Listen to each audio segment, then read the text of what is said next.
It is a pleasure to be joined by Michael Conlan here in Redhill. That is Jim.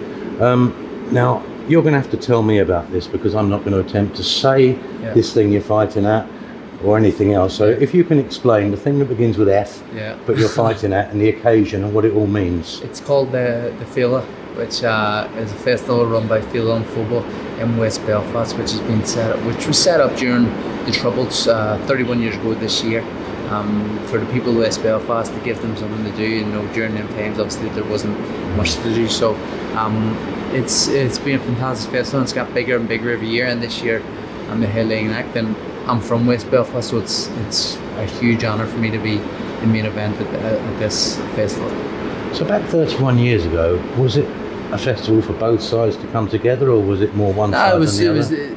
Now it's a festival for both sides to come together, but back then it was for the people of West Belfast, from like the Falls Road area, St James's area, Beachmont area, you know, Andy Town and stuff. So it was kind of the height of the trouble. So I don't think there was a lot of integrating back then. How's that going to translate to what we're going to see in the ring? Do you think it's going to have a huge impact and going to see more levels from you? I think so. I don't think people have seen 50% of what I can do, really. I believe this fight will show, you know, the world the talent I actually have. And look back at my amateur career, I won gold. I won every single gold you could win, bar the Olympic gold. And I believe that was my time to win Olympic gold, but unfortunately, you know, things happen for a reason. And you know, that elusive gold medal stayed elusive to me, and I never got near it.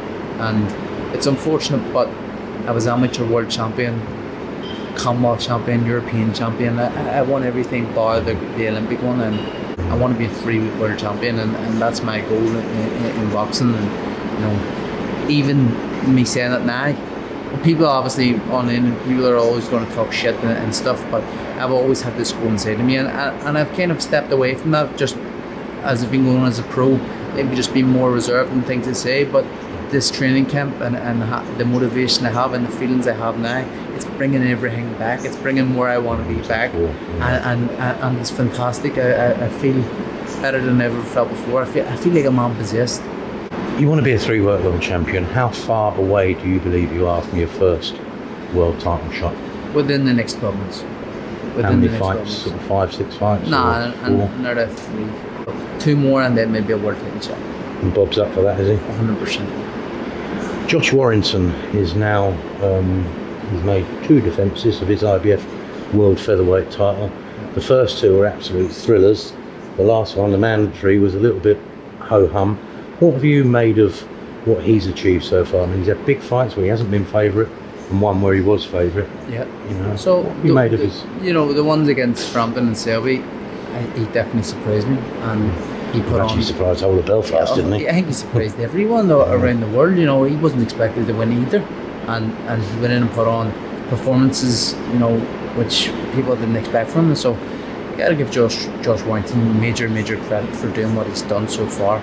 He had a night against Kate Galahad, which he didn't look the best, but you know, he did what champions done and grinded out a victory, which, you know, if myself, I called it a draw, because people do say like it's a bad term to use, but you have to rip it away from the champion. And really, you kind of do. You know, people say it's stupid, but you actually do at times. I thought Kid Galahad, if anybody was to win, I would have given it to Kid, but you know, I don't think he done enough at the same time. He's done fantastic so far, Josh Warrington, but I believe I could beat Josh Warrington. Josh wants, and he's probably entitled to, you know, target a unification fight next, but I suppose, once he hopefully achieves that, I mean, it's a smashing fight between the two of you in terms of the public interest it would generate. Yeah, I think so. I think it would be a fantastic one. Fantastic one for the UK and Ireland. 2 great fan bases. Playing just kind of like the way the Frampton and Warrington one, the fan bases, and that was good. Although I think Carl underperformed, and I would put that into the first round when Josh kind of just bum rushed him and surprised him, and just took his whole game away on that night. But you know, you can't take anything away from Josh. He's a fantastic champion, someone who I would love to face in the future. But you're right, he deserves a unification fight, and you know, hopefully he can go on win one and you know, start to cement his legacy and earn big money. And hopefully he'll get it against Carl. If Carl can beat Valdez, hopefully Josh can win the unification. Those two can do it again, and then maybe you slot in after that. 100%. That would be fantastic. I know Oscar Valdez personally, as I train with him. We train with him and sparred many rounds with Oscar, and Oscar's a fantastic champion. Although he's talking about moving up and stuff, he might be starting to feel it at the weight, and I think I can see that from his last few performances. That, you know, I've seen the guy in training camp drop 8 different sparring partners. So, you know, when he's down the weight, he's losing that kind of punch power, which he usually has. So, it would be great to see Oscar with Carl or Josh, and I can't really back against Oscar against anybody because I think he's a fantastic champion. But, you know, those two guys definitely, you know, would push him and possibly beat him as well. Right then, August the 3rd in Belfast at the Feel it. Yeah. Live on BT Sport. We wish you the very best of luck. Appreciate it, 100%.